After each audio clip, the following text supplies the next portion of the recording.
अस्सलाम वालेकुम। आप देख रहे हैं राय टीवी और मैं हूं रज़ा मकसूद। तमाम तारीफ़ें अल्लाह रब्बुल इज़्ज़त के लिए कि जिसने हमें ईमान की नेमत से सरफराज फरमाया और बेहद दरूद व सलाम जनाब रसूलुल्लाह सल्लल्लाहु अलैहि वसल्लम पर कि जिनके लिए अल्लाह ने इस कायनात की तख्लीक फरमाई। दोस्तों, हमने आज से तकरीबन 100 साल पहले ही ये देखा कि यहूदी कैसे अपनी दुनिया की तमाम सहूलतों को छोड़कर एक सहरा में आकर बस गए। इसके बाद इस यहूदी कौम जो अपनी आदत से मजबूर है, इसने अपना नाजायज कब्जा कायम करना शुरू कर दिया और 1948 में इजराइल का वजूद हुआ। खैर दोस्तों, इसके बाद वो अपने आप को मजबूत करने लग गए और फिर एक ऐसे हुक्मरान का इंतजार करने लगे जो इनको वापस आकर वो शहर दिलवाएगा जिसका नाम है जेरूशलम। और इस हुक्मरान की प्रेडिक्शंस कार्टून्स में भी होने लग गई। इस अमेरिकी हुक्मरान डोनाल्ड ट्रंप के आने के बाद इसने ये ऐलान किया कि जेरूशलम अब इजराइल का दारुल हुकूमत बनेगा। इसके बाद मुस्लिम दुनिया में खूब एहतजाज किया गया, खुसूसन फ़लस्तीन के लोग बाहर निकल आए और उनकी इजरायली अफवाज के साथ झड़प भी हुई जिसमें मुतादिद फ़लस्तीनी शहीद हो गए। दोस्तों, ये खित्ता इतना इम्पोर्टेंट क्यों है? इसके साथ जुड़ी चीज़ें क्या हैं? इसके साथ जुड़ी शख्सियात कौन हैं? और तीनों बड़े इब्राहिमी मज़हब इस्लाम, यहूदी और मसीहत में इसकी क्या इम्पोर्टेंस है? इंशाअल्लाह अल्लाह की मदद और नुसरत से हम जेरूशलम की तारीख के बारे में सुनेंगे। तो दोस्तों, आइए देखते हैं वीडियो। दोस्तों, हज़रत याकूब अलैहिस्सलाम का नाम बनी इसराइल था और कुरान शरीफ के मुताबिक बनी इसराइल हज़रत याकूब अलैहिस्सलाम की औलाद हैं। अहदनामा अतीक के मुताबिक हज़रत इब्राहीम अलैहिस्सलाम के 2 बेटे थे, इस्माइल अलैहिस्सलाम और इसहाक अलैहिस्सलाम। और इसहाक अलैहिस्सलाम के 2 बेटे थे, इनमें एक याकूब अलैहिस्सलाम और इन्हीं का नाम इजराइल था। इनके आगे 12 बेटे थे जिनमें सबसे बड़े का नाम यहूदा था और दूसरे का नाम बिन्यामीन था। इसी तरह जिस इलाके में जहां यहूदा की नस्ल आबाद थी, बाकी इलाकों के मलियामेट हो जाने के बाद क्योंकि वही बचे, इसलिए चुनाचे यहूदी कहलाने लगे। इस नस्ल में काहीनों और राहिबों ने अपने अपने ख्यालात और अकायद के मुताबिक जो ढांचा चौथी और 5वीं कब्ल मसीह में तैयार किया, वो यहूदियत कहलाता है। दोस्तों, इजराइल को सदियों फिरौनों के हाथों जिल्लत और रसवाई का सामना करना पड़ा, इसलिए अल्लाह ताला ने इन पर तरस फरमा कर हज़रत मूसा अलैहिस्सलाम को इनकी तरफ भेजा। कोहे सीना के मकाम पर हज़रत मूसा अलैहिस्सलाम पर तौरात के बेशतर अहकामात नाजिल हुए और इनमें से एक हुक्म ये था कि बनी इसराइल को लेकर फ़लस्तीन की तरफ जाओ और इसे फतह करो क्योंकि वो तुम्हारी मिरास है। बनी इसराइल ने यह हुक्म सुनकर इनकार किया और कहा कि हम तो वहाँ कभी नहीं जाएंगे जब तक कि वो वहाँ मौजूद हैं। बस तुम और तुम्हारा रब दोनों जाओ और इनसे लड़ो, हम यहाँ रहेंगे। चुनाचे बतौर सजा बनी इसराइल 40 साल तक सहराओं में भटकते रहे। जब ये सजा पूरी होने लगी तो हज़रत मूसा अलैहिस्सलाम बनी इसराइल को लिए हुआब के इलाके दाखिल हुए, ताहम वहीं पर आप अलैहिस्सलाम का इंतकाल हो गया। इसके बाद हज़रत यूशा अलैहिस्सलाम की क़यादत में बनी इसराइल फ़लस्तीन में दाखिल हुए, ताहम मुख्तलिफ कबाइलों की वजह से ये 12 हिस्सों में तकसीम हो गए और फ़लस्तीन में मौजूद पहले ही नाकाबिले इस्लाह कौमों के रंग में ढलकर शिर्क की तमाम रसूमात को इख्तियार कर लिया।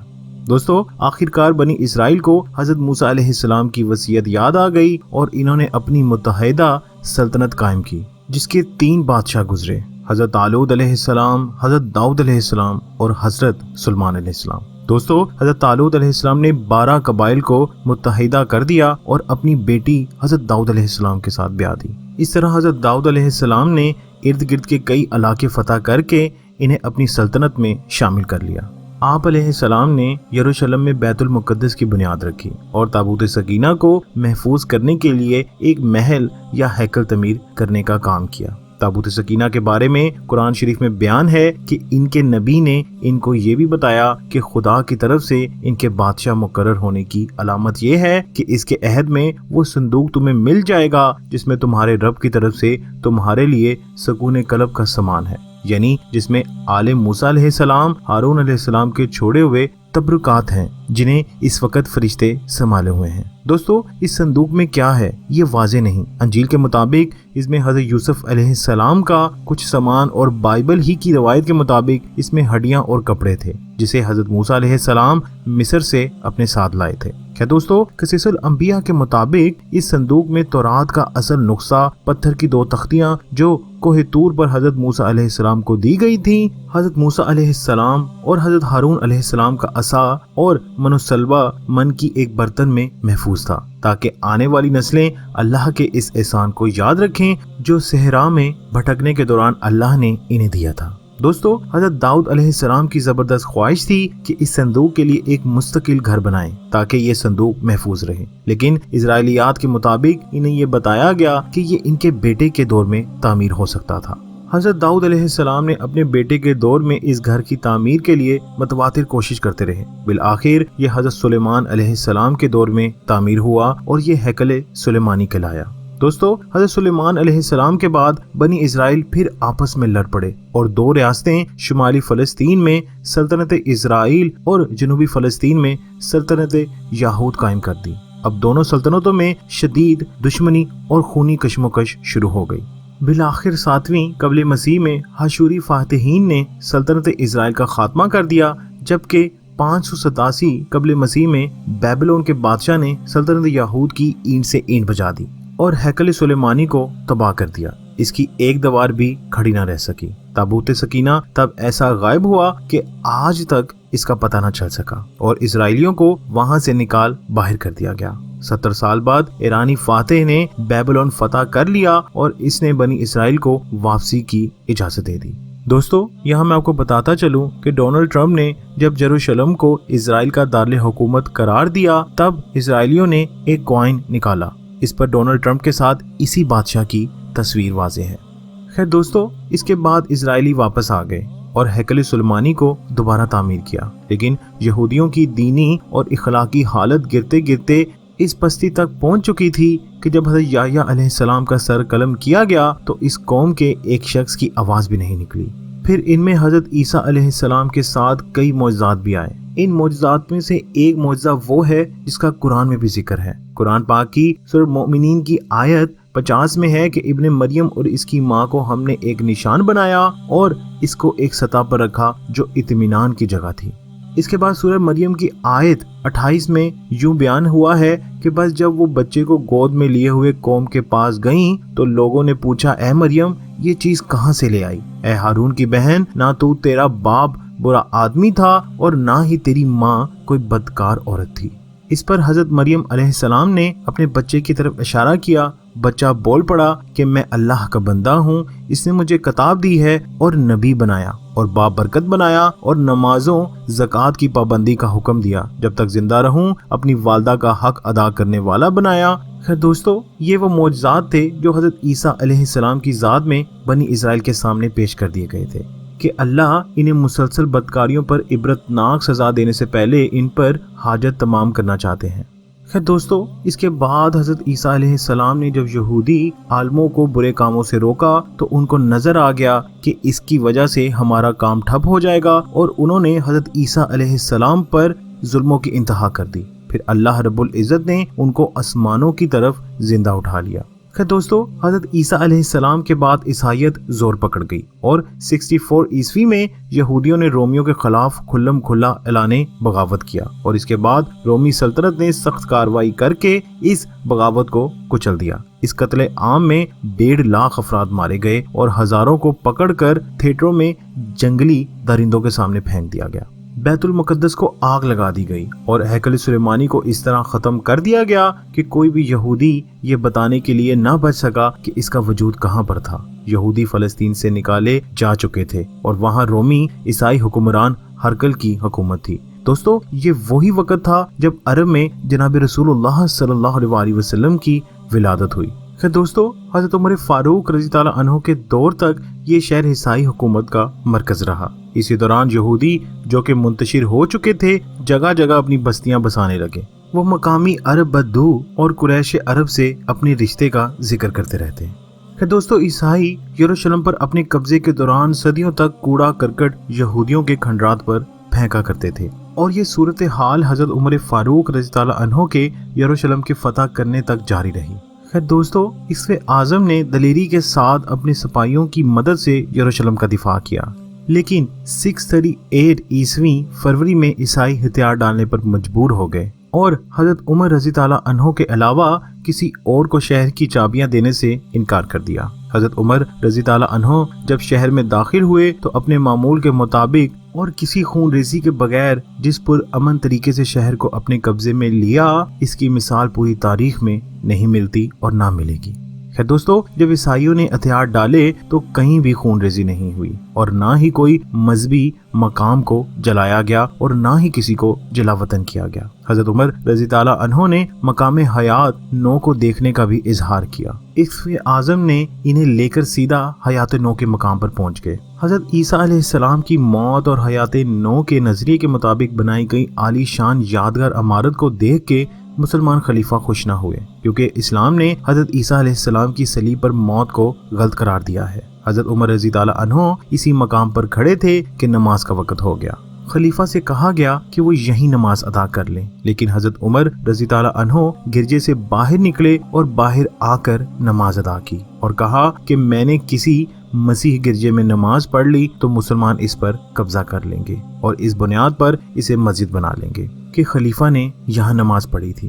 خیر دوستو، پھر حضرت عمر فاروق رضی اللہ عنہ نے فرمان جاری کیا کہ یہاں کوئی مسجد تعمیر نہیں ہوگی۔ اب حضرت عمر رضی اللہ عنہ نے معبد سلیمانی کا دورہ کیا، لیکن جب وہ اس مقام پر پہنچے تو یہ دیکھ کر حیران رہ گئے کہ عیسائی حضرت سلیمان علیہ السلام سے وابستہ اس مقدس مقام پر کوڑا کرکٹ پھینکنے کے لیے استعمال کرتے ہیں۔ انہوں نے دونوں ہاتھوں سے کوڑے کا ڈھیر اپنی جولی میں ڈالا اور شہر کی دیوار سے باہر پھینک دیا۔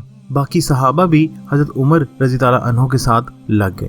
کہ دوستو، حضرت عمر فاروق رضی اللہ عنہ نے یہودی عالم اسرائیلیات کے ماہر کو طلب کیا اور اس کے سامنے قرآن پاک کی 17ویں اور 18ویں صورتیں تلاوت کی، جس میں حضرت داؤد علیہ السلام اور حضرت سلیمان علیہ السلام اور معبد سلیمانی کے واقعات ہیں۔ پھر انہوں نے اس یہودی عالم سے کہا کہ وہ اس بہترین مقام کی نشاندہی کریں جہاں مسلمان عبادت کر سکیں۔ یہودی عالم نے پہاڑ کے شمال میں ایک مقام تجویز کیا، لیکن اگر وہاں مسلمان عبادت کرتے تو مکے کے ساتھ ساتھ اس کا رخ یہودیوں کے مقامات مقدسہ کی طرف بھی ہو جاتا۔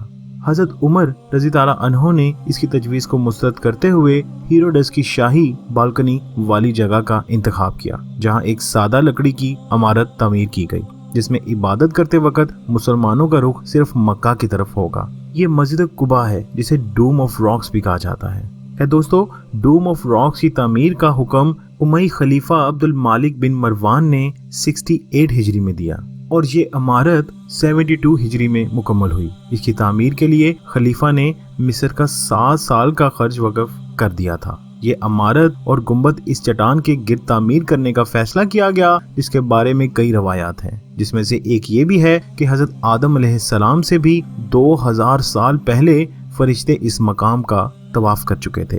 دوسری روایت کے مطابق حضرت نوح علیہ السلام کی کشتی طوفان کے بعد اسی مقام پر آ کر ٹھہری تھی، اور یہ بھی کہا جاتا ہے کہ روز قیامت حضرت اسرافیل علیہ السلام اسی چٹان پر کھڑے ہو کر سور پھونکیں گے۔ اور یہ بھی روایت ہے کہ یہیں حضرت داؤد علیہ السلام کے زمانے میں یہودی اپنی قربانیاں لا کر رکھتے تھے اور آسمان سے آنے والی آگ کا شعلہ اسے جلا کر راکھ کر دیتا تھا، جو کہ ان کی قربانی کی قبولیت کی علامت سمجھی جاتی ہے۔ دوستو، روایات کے مطابق آپ صلی اللہ علیہ وآلہ وسلم شب معراج یہیں سے براق پر سوار ہو کر آسمان تشریف لے کے تھے اور اسی چٹان کے پہلو میں انبیاء کی امامت فرمائی تھی۔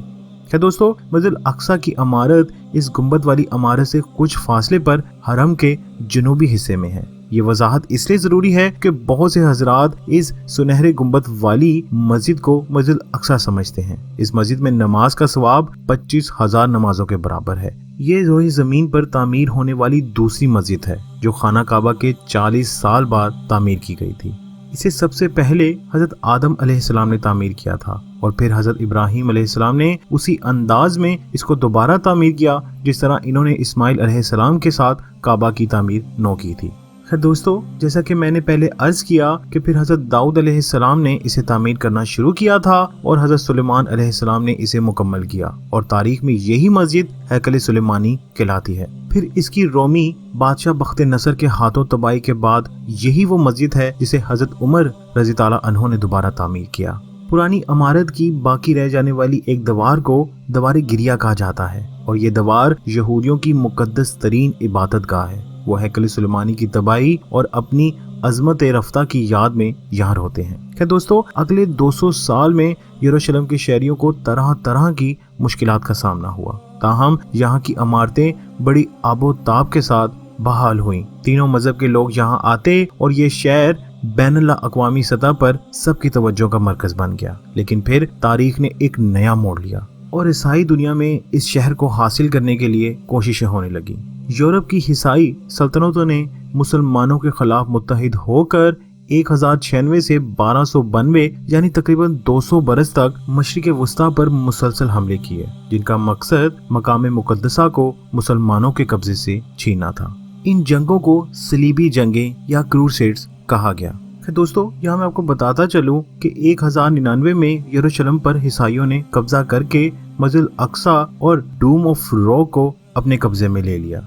मसाई फातिहीन ने डूम ऑफ रॉक के ऊपर एक सलीब लगा दी और इसको टेम्पल डोमिनी और मस्जिद अक्सा को टेम्पल सुलेमानी इसका नाम दे दिया। खैर दोस्तों, 2 अक्टूबर 1187 को सलाहुद्दीन अयूबी रहमतुल्लाह अलैह की क़यादत में मुसलमान दोबारा यरूशलेम पर कब्जा करने में कामयाब हो गए और मस्जिद अक्सा को मस्जिद की हैसियत से बहाल करके डूम ऑफ रॉक से सलीब उतार दी। पहली जंग अजीम के बाद दिसंबर 1917 में यरूशलेम बरतानी कब्जे में चला गया। 14 मई 1948 को यहूदियों ने इजराइल के क़याम का ऐलान किया तो पहली अरब इजराइल जंग छिड़ गई। जंग के नतीजे में इजराइलियों ने फलस्तीन के 78% रकबे पर कब्जा कर लिया। ताहम मशरिक़ यरूशलेम, बैतुल मुक़द्दस और अरब अर्दान के इलाके अर्दान के कब्जे में आ गए। तीसरी अरब इजरायली जंग जून 1967 में इजराइलियों ने बाकी फलस्तीन और मशरिक़ यरूशलेम पर भी कब्जा कर लिया, जिसमें मस्जिद अक्सा वाक़ है। ताहम इजरायली वज़ीर दिफा ने हाते मुक़द्दस की चाबियां अर्दान के हुक्मरान हाशमी खानदान के सुपुर्द कर दी। इस वक़्त से इस अहाते और इससे मुंसलिक बाज़ इमारतों का कंट्रोल यरूशलेम के मुस्लिम वक्फ के पास है, जो कि इनकी हिफाजत कर रहे हैं। खैर दोस्तों, यरूशलेम या बैतुल मुक़द्दस कहने को तो शहर अमन और मुबारक शहर है, मगर इसकी तारीख बताती है कि बामुश्किल 10 दिन ही ऐसे गुजरे होंगे जब इसके बासियों को अमन और सुकून नसीब हुआ होगा। इस शहर पर कब्जे के लिए होने वाली लड़ाइयों का शुमार नामुमकिन और यहाँ मरने वालों की गिनती इंसानी ज़हन को थका देने वाली है। ये मुक़द्दस शहर कितनी ही बार उजड़ा और फिर दोबारा आबाद हुआ। हमला आवरों ने हर बार इसकी ईंट से ईंट बजाई, मगर आबादकारों ने फिर इसे अपने जोशो खरोश से तामीर किया। और दोस्तों, हालिया डोनाल्ड ट्रंप का फैसला इसको पुरअमन बनाएगा या इसकी तारीख में एक और बर्बादी का इजाफा करेगा, इसका फैसला तो आने वाला वक्त ही कर सकता है। पर यरूशलेम पर खौफ के साए एक बार फिर गहरे हो गए हैं। अल्लाह से दुआ है कि अल्लाह इस उम्मत मोहम्मदिया की मदद फरमाए। नबी, नबी, नबी।